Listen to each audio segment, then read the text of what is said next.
Good morning students, welcome back to your video lecture sessions. कैसे हैं आप लोग? आप लोगों का रिज़ल्ट डिक्लेयर हो चुका है। Congratulations to everybody. जिन लोगों ने भी अच्छे अच्छे मार्क्स सिक्योर किए हैं उन्हें बहुत सारी शुभकामनाएं। जिन्होंने मेहनत की थी और परसेंटेज कम आए हैं तो उन्हें ये बात आप समझ लेनी चाहिए कि ज़्यादा मेहनत करने की ज़रूरत है, राइट। जो भी रिज़ल्ट आया it's well and good, right. तो अब what's gone let be gone. जो हो चुका है उसे आप नहीं बदल सकते। अब आप पढ़ाई में ज़्यादा मन लगाइए। मे बी आपका इस साल का रिज़ल्ट पिछले साल से अच्छा हो, तो आपकी पढ़ाई नहीं रुकनी चाहिए। इसीलिए हम लोगों ने वीडियो फैसिलिटी आपके लिए अवेलेबल की है। तो कीप स्टडिंग। हम लोग बात करें chapter number 2 standard 7 acid basis and salts. हमने अपने फर्स्ट वीडियो में देख लिया था कि एसिड्स क्या होते हैं। हमने एसिड स्टार्ट कर दिया था, एसिड्स कैसे बनते हैं, राइट। उसके यूजेस क्या होते हैं, राइट। अब हम यूजेस नहीं देखे थे। एसिड कैसे बनते हैं, एसिड इन द एटमॉस्फेयर देखा था और एसिड रेन देखा था। अब हम बात करेंगे उसके बिहेवियर की, मतलब कि उसकी प्रॉपर्टी की, राइट। कि वो अलग अलग मेटल्स के साथ कितना एडजस्ट होता है या फिर कितना रिएक्ट करता है। तो स्टार्ट करते हैं हमारा आज का सेशन। हमारा पहला टॉपिक है general behaviour of acids. Acid generally behave कैसे करते हैं, मतलब कि उनकी क्या प्रॉपर्टीज़ है। तो उनकी पहली प्रॉपर्टी ये है, दे हैव सोर टेस्ट।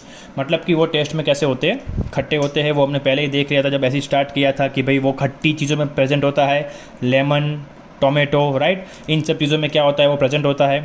तो लेमन का स्वाद खट्टा होता है। तो हमारा पहला पॉइंट जस्टिफाई अपने आप को कर देता है।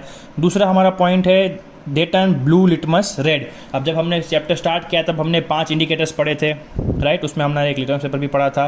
तो लिटमस पेपर का क्या था, अगर वो रेड होता है तो एसिड माना जाएगा उस सब्सटेंस को, और अगर ब्लू होता है तो बेस माना जाएगा। तो एसिड की दूसरी प्रॉपर्टी कौन सी है कि वो जो है लिटमस पेपर को रेड कन्वर्ट करता है, राइट। ये दो हमें पता थी। हमें क्या पढ़ना है इस सेशन में, वो है अगले 2 पॉइंट्स। वो क्या है, तो दे कोरोड मोस्ट मेटल। मतलब कि जब वो किसी मेटल के कांटेक्ट में आते हैं तो उसे कोरोड कर देते हैं। कोरोड यानी काट लागू, राइट। उसे खा जाते हैं या फिर उसे बिगाड़ देते हैं। उसकी जो क्वालिटी होती है उसे डिटेरोरेट कर देते हैं, उसे ख़राब कर देते हैं, उसे एकदम कमज़ोर बना देते हैं। जैसे लोहा जब हम पानी में डालते हैं या फिर बारिश में खुला छोड़ देते हैं या फिर हवा में खुला छोड़ देते हैं, ठीक है, तो वो क्या हो जाता है, ब्राउन कलर का हो जाता है, जिसको हम बोलते हैं कि लोखंड ऊपर काट चढ़ी क्यों। मतलब कि अब वो उतना मजबूत रहा नहीं है, ठीक है। वो क्यों हुआ, तो that was because of chemical effect of water, अगर पानी में रखा है, ऑफ एयर, अगर हमने खुले में छोड़ दिया है तो लोखंड और एयर ने केमिकल रिएक्शन किया। पानी में रखा है तो भी वाटर ने लोखंड के साथ केमिकल रिएक्ट किया और उसे क्या बना दिया, खराब बना दिया, ठीक है। वो एक केमिकल प्रोसेस है। तो एसिड्स भी क्या करते हैं, जब मेटल्स के साथ कांटेक्ट में आते हैं तो कुछ मेटल्स को वो क्या कर देते हैं, कोरोड कर देते हैं। अब कोरोड का मतलब हमें और समझाया गया है कि that is chemically acting on them and producing new compounds called salts. अब देखो, जब एसिड किसी मेटल के ऊपर गिरता है या फिर रिएक्ट करता है तो वो एक नया सब्सटेंस बनाता है जिसे हम क्या बोलेंगे, सॉल्ट। ये सॉल्ट खाने वाला सॉल्ट नहीं है, राइट। ये एक इम्प्योरिटी है, ठीक है। It is made from an reaction, chemical reaction between acid and any metal. Got it. जैसे कि एग्जांपल यहाँ पर लिखा है जिंक। जिंक हमारे पास एक मेटल है, राइट। हमारी पहली कंडीशन क्या थी, एक मेटल होना चाहिए। तो हमारे पास जिंक मेटल है। उसके साथ अब जब हम एसिड डालेंगे तो क्या होगा, वो कोरोड बनेगा और एक सॉल्ट बनाएगा। तो यहाँ पर क्या रिएक्शन आया, ZnSO4, ठीक है। ये जो SO4 था वो Zn के पास चला गया तो ये नया कंपाउंड बना जिंक सल्फेट, वो एक सॉल्ट है। और उसके बाद क्या बना, हाइड्रोजन गैस, जो ये H2 बच गया था। तो ये पूरा का पूरा क्या है, एक बैलेंस्ड इक्वेशन है, राइट। हमने देख लिया कि जिंक मतलब कि कोई मेटल अगर एसिड के साथ रिएक्ट करता है तो वो क्या बनेगा, एक सॉल्ट बनेगा। और उसके साथ साथ जो बचा हुआ हाइड्रोजन या कार्बन होगा वो लिबरेट हो जाएगा। अब दूसरी प्रॉपर्टी ये है उसकी, हमने पहले 3 पढ़ ली कि भाई सॉर टेस्ट होता है, लिटमस पेपर को रिएक्ट करता है, मेटल्स के साथ जब रिएक्ट करता है तो उसे कोरोड कर देता है और लास्ट में क्या बनाता है, सॉल्ट बनाता है। अब उसकी लास्ट प्रॉपर्टी ये है कि if acid react with carbonates, carbonates मतलब वो कंपाउंड जिसके आगे CO3 हो। जैसे इसके आगे SO4 है तो ये सल्फेट हो गया, अगर CO3 होता तो ये कार्बोनेट हो जाता। तो अगर किसी कंपाउंड के आगे CO3 लगा है तो उसे हम क्या बोलेंगे, कार्बोनेट बोलेंगे। तो अगर acid react with carbonates and hydrogen carbonate, मतलब हाइड्रोजन कार्बोनेट, CO3 के आगे H लगा दो तो कार्बोनेट की जगह क्या बन जाएगा, हाइड्रोजन कार्बोनेट। अगर इतना बड़ा नाम नहीं आपको याद रहता है तो यहाँ सिर्फ आपको एक Bi लगा देना है, दैट इज कॉल्ड बाइकार्बोनेट। मतलब कि हाइड्रोजन के साथ CO3, CO3 में पता है क्या है, ऊपर की लाइन में पढ़ा हमने, कार्बोनेट है। अगर उसके साथ आप हाइड्रोजन जोड़ देते हैं तो वो क्या बन जाएगा, हाइड्रोजन कार्बोनेट। तो अगर उसके साथ एसिड रिएक्ट करता है तो क्या बनता है, to liberate CO2 with effervescence. CO2 आपको पता है क्या है, कार्बन डाइऑक्साइड। एफरवेसेंस यानी धुआं। अगर एसिड किसी ऐसे सब्सटेंस के साथ रिएक्ट करता है जिसमें CO3 यानी कि कार्बोनेट हो या फिर HCO3 यानी कि बाइकार्बोनेट हो, तो वो CO2 तो निकालेगा लेकिन एक धुआं भी निकालेगा, राइट, वाइट कलर का। एग्जांपल देख लेते हैं। तो Na2CO3, CO3 क्या है हमारा, CO3 है कार्बोनेट, और Na आपको पता है सोडियम है, तो इस कंपाउंड का नाम क्या बन जाएगा, सोडियम, जो कि Na है, और कार्बोनेट जो हमारा CO3 है। तो सोडियम कार्बोनेट जब किसी एसिड के साथ रिएक्ट करेगा तो वो क्या बनाएगा, CO2 गैस रिलीज करेगा, राइट। उसके साथ साथ क्या बन रहा है, NaCl। NaCl क्या है, हमने पता है, it is called sodium chloride, जो कि सॉल्ट होता है, आपने लैंग्वेज ऑफ केमिस्ट्री में वो पढ़ लिया है। तो ये आपको याद रखना है क्योंकि ये सारे चैप्टर्स इंटरकनेक्टेड है। आपने जो फर्स्ट चैप्टर में पढ़ा वही आपको सेकंड चैप्टर में कहीं काम आ रहा है। और मैंने पहले ही कहा था कि हर जगह आपको पूरा स्पेलिंग नहीं लिखा मिलेगा, आप सिर्फ कंपाउंड्स के नाम आएंगे तो उनके सिम्बॉल्स ये जाएंगे। तो NaCl ये मैंने आपकी अंडरस्टैंडिंग के लिए लिखा है। अगर मैं यहाँ पर NaCl ना, सोडियम क्लोराइड ना भी लिखूँ तो आपको समझ जाना है कि भाई NaCl मतलब क्या होता है, सोडियम क्लोराइड। गुड। तो हमने इस पॉइंट में हमने क्या पढ़ा कि जब कोई कार्बोनेट किसी एसिड के साथ रिएक्ट करता है तो वो क्या छोड़ेगा, CO2 गैस छोड़ेगा। अब एसिड के यूजेस जो है वो मैंने आपको PDF भेजी है, उसके पेज नंबर 13 पर है, जो आपको देख लेनी है, राइट। उसके यूजेस क्या क्या होते हैं। हमने 2 टाइप के एसिड पढ़े स्टार्टिंग में ही। नेचुरल एसिड्स जो हमारे खाने में प्रेजेंट होते हैं, टोमेटो, विनेगर, लेमन, इन सब के हमने पढ़ा। और फिर हम लोग क्या करते हैं, मैन मेड बनाते हैं, जो हम मैन्युअली बनाते हैं, उसे क्या बोलते थे हम, मिनरल एसिड्स बोलते थे, राइट। तो उसके भी यूजेस आपको वहाँ पर PDF में एक टेबल में ड्रॉ किए हुए दिए हुए हैं, आपको उसको देखना है। और कौन से अलग अलग एसिड कौन से अलग अलग चीज़ों में यूज़ होते हैं, कोई फर्टिलाइजर में यूज़ होता है, कोई बाथरूम क्लीनर में यूज़ होता है, ठीक है। तो it is used in many different ways. तो आपको उस PDF में जो आपको टेबल भेजा गया है, राइट, उसको आपको देख लेना है।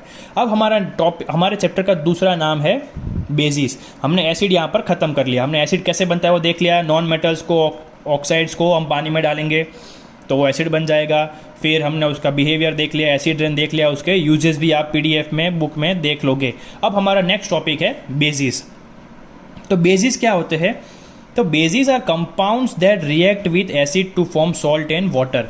अब ये बेस क्या करते हैं, इस एसिड, ये जो हमारे पास एसिड है H2SO4, HCl, इनके साथ रिएक्ट करके क्या बनाएंगे, सॉल्ट बनाएंगे और पानी बनाएंगे। ऐसे कंपाउंड्स को क्या बोलेंगे हम, बेस बोलेंगे। This reaction between acid and bases is called neutralisation reaction. ये याद रखना क्योंकि हमारा तीसरा टॉपिक जो सॉल्ट है उसमें ये आएगा। यही प्रोसेस है जिससे क्या बनता है, सॉल्ट बनता है। कैसे, तो हमने ऊपर की लाइन में देखा कि जब बेस और एसिड का रिएक्शन होता है तभी क्या बनता है, सॉल्ट बनता है, जो कि हमारे चैप्टर का तीसरा टॉपिक है। तो आपको तब भी ये याद रखना पड़ेगा कि भाई जब एसिड और बेस रिएक्ट करते हैं तो सॉल्ट प्लस वाटर बनता है। तो वो सॉल्ट जो बनता है उस प्रोसेस को क्या बोलते हैं, न्यूट्रलाइजेशन रिएक्शन, राइट। एसिड और बेस के बीच के रिएक्शन को हम क्या बोलेंगे, न्यूट्रलाइजेशन रिएक्शन। अब जैसे हमने एसिड्स में पढ़ा कि वो नॉन मेटल्स के कार्बोनेट या ऑक्साइड्स को पानी में डिसॉल्व करने से बनता है, राइट। हमने एसिड में पढ़ा था कि उसको पानी के अंदर डालना पड़ता है। तो वैसे ही बेसिस क्या होते हैं, वो ऑक्साइड और हाइड्रोक्साइड है मेटल्स के। वहाँ नॉन मेटल्स थे, यहाँ पर क्या है, मेटल्स है। अगर किसी मेटल को आप ऑक्साइड में कन्वर्ट कर दो या फिर हाइड्रोक्साइड में कन्वर्ट कर दो, ऑक्साइड यानी जिस कंपाउंड के आगे O लगता हो और हाइड्रोक्साइड यानी जिस कंपाउंड के आगे OH लगता हो, राइट। जैसे हमने ऊपर देखा कार्बोनेट यानी CO3, तो ये रहा CO3। अगर HCO3 होता यहाँ पर तो वो क्या बन जाता, बाइकार्बोनेट बन जाता, ओके। तो सिमिलरली अगर किसी कंपाउंड के आगे O है तो वो ऑक्साइड हो गया, अगर OH है तो हाइड्रोक्साइड हो गया, राइट। एग्जाम्पल देख लेते हैं, Na2O। अब Na2 क्या है हमें पता है, दैट इज सोडियम, जो हमने फर्स्ट चैप्टर में भी पढ़ा है। तो Na2 इज सोडियम और O को हम क्या बोलते हैं, ऑक्साइड। तो ये क्या बन गया, एक बेस बन गया जिसका नाम है सोडियम ऑक्साइड। हमने क्या पढ़ा कि ऑक्साइड और हाइड्रोक्साइड अगर होंगे ऐसे कंपाउंड्स को क्या बोलेंगे हम, बेसिस बोलेंगे, राइट। दूसरा एग्जाम्पल देख लेते हैं, CaO। Ca यानी कैल्शियम, O यानी ऑक्साइड। तो कैल्शियम ऑक्साइड एक क्या हो गया, हमारा बेस हो गया। अब हाइड्रोक्साइड का एग्जांपल देख लेते हैं, तो Na हमारा क्या है, सोडियम है, ये रहा हमारे पास सोडियम, ठीक है। Na, अब OH क्या है, हाइड्रोक्साइड है, तो ये क्या बन जाएगा, सोडियम हाइड्रोक्साइड, ओके। तो ये थी हमारे बेसिस कि भाई बेस अगर कैसे बेसिस में क्या होता है, तो किसी भी मेटल, ये रहा हमारे जो मेटल है उसके आगे अगर ऑक्साइड और हाइड्रोक्साइड होंगे तो ऐसे कंपाउंड्स को क्या बोलेंगे हम, बेस बोलेंगे। अब हमने ऊपर पढ़ा कि एक और प्रोसेस होती है, दैट इज न्यूट्रलाइजेशन रिएक्शन। वो भी देख लेते हैं क्या होता है। तो हमने उसके बारे में क्या पढ़ा था कि जब कोई एसिड और बेस रिएक्ट करेंगे तो सॉल्ट और वाटर बनाएंगे। देख लेते हैं, Na2O ये रहा हमारा Na2O। Na2O क्या है? हमारा बेस है जिसका नाम है सोडियम ऑक्साइड। हमने बेस ले लिया। अब दूसरी रिक्वायरमेंट क्या है? एसिड के साथ रिएक्ट करते हैं, तो ये आ गया हमारा एसिड, ठीक है, 2HCl हमारा एसिड है।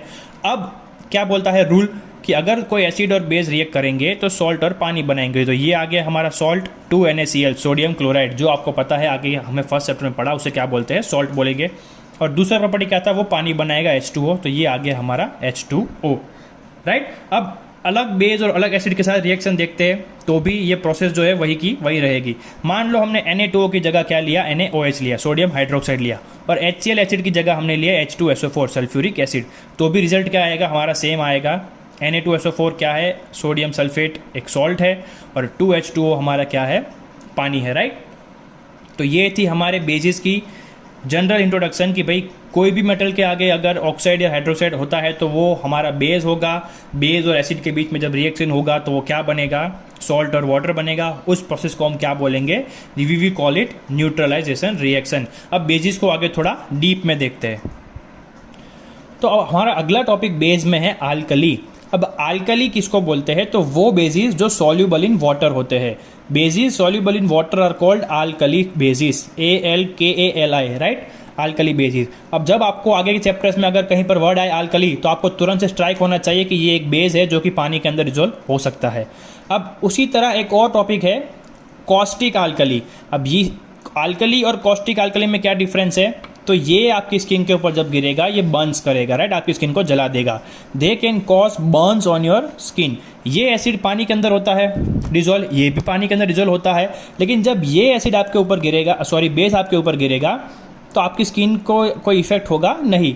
लेकिन जब कॉस्टिक आल्कली आपके हाथ ऊपर गिरेगा तो you would feel burning sensation, आपकी स्किन को जलना महसूस होगा, राइट। तो एक्सपेरिमेंट करने के लिए कभी मत करना कि ये कौन सा बेस है, आल्कली है या कॉस्टिक आल्कली है, देख लेते हाथ के ऊपर डाल के, नो, राइट। उसके लिए और भी बहुत सारे प्रोसेस है जो आप बड़े स्टैंडर्ड्स में पढ़ेंगे।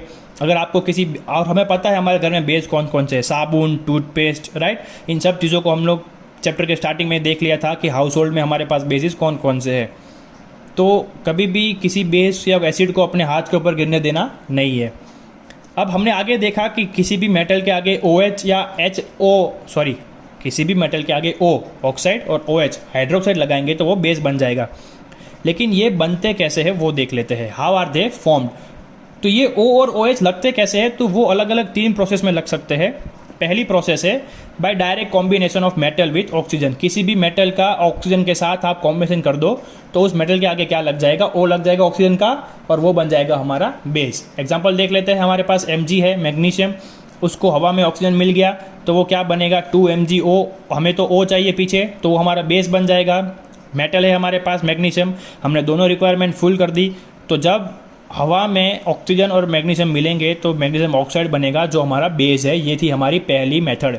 अब हमारी दूसरी मेथड देखते हैं, बाय एक्शन ऑफ वाटर और स्टीम ऑन मेटल्स। किसी मेटल के ऊपर पानी या वाटर वेपर, वराड, स्टीम, अगर उसका इफेक्ट होगा तो भी हमारे पास बेस बनेंगे। कैसे बनेंगे देख लेते हैं। हमारे पास मेटल है सोडियम, पानी में डाला H2O। अब पानी ठंडा होता है, राइट, नॉर्मल वाटर जो आप हमारे टैंक में होता है वो, उसका टेम्परेचर इतना गर्म होता नहीं है, इसलिए मैंने यहाँ पर कोल्ड लिखा है, ओके। ऑक्सीजन जो है वो हवा में होता है, हवा में जो गर्मी होती है, इसलिए मैंने क्या लिखा है? हीट लिखा है, क्योंकि वो गर्म होता है। तो सोडियम और पानी जब मिक्स होंगे, जब पानी ठंडा होगा, ठंडा मतलब बर्फ़ वाला पानी नहीं, नॉर्मल वाटर, तो वो क्या बनेगा? सोडियम हाइड्रोक्साइड बनेगा। OH आ गया पीछे, हमें तो यही चाहिए था कि अगर O और OH होता है तो वो हमारे लिए क्या हो जाएगा? बेस बन जाएगा, और बाकी का H2 निकल जाएगा। देखो यहाँ पर 2 Na था, ये 2 Na हो गया। OH, तो एक O यहाँ से लिया और एक H यहाँ से लिया, मतलब दोनों के पास एक एक O और एक H है, तो ये यहाँ से H2 निकल गया और हमारा सोडियम हाइड्रोक्साइड बन गया, राइट। अब स्टीम का देख लेते हैं। तो स्टीम होता क्या है? बेसिकली वो भी पानी ही होता है, तो फॉर्मूला सेम रहेगी पानी की, H2O। मेटल हम लोग चेंज कर देंगे, कोई भी मेटल ले लेंगे, तो हम मेटल लेंगे मैग्नीशियम। और स्टीम कब बनती है? जब पानी को हम गर्म करते हैं, राइट। वराड तभी बनेगी जब पानी गर्म होगा, तो तब सिचुएशन कैसी होगी? हीट वाली होगी। तो मैग्नीशियम के साथ गर्मी में ऑक्सीजन मिलेगा तो मैग्नीशियम हाइड्रोक्साइड बनेगा। हमने ऊपर ही देखा, अगर गर्मी में ऑक्सीजन मिलेगा मैग्नीशियम के साथ तो क्या बनेगा? MgO बनेगा, और बाकी का हाइड्रोजन गैस वो छोड़ देगा।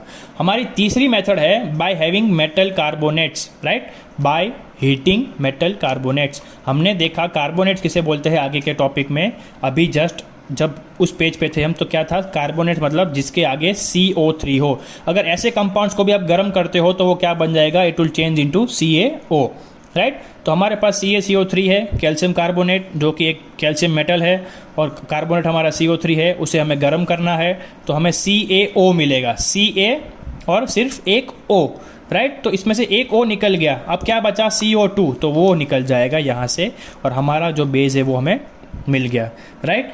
आज का सेशन हम यहीं ख़त्म करते हैं, पढ़ते रहिए, ठीक है। ज़्यादा आप कंफ्यूज ना हो इस केमिकल रिएक्शंस में, इसलिए मैं छोटे छोटे टॉपिक ले रहा हूँ। अब इसके बाद क्या आएगा, जैसे हमने एसिड के जनरल बिहेवियर उसके यूजेस देखे, वैसे ही हम क्या करेंगे, बेस के जनरल बिहेवियर उसके यूजेस देखेंगे, राइट।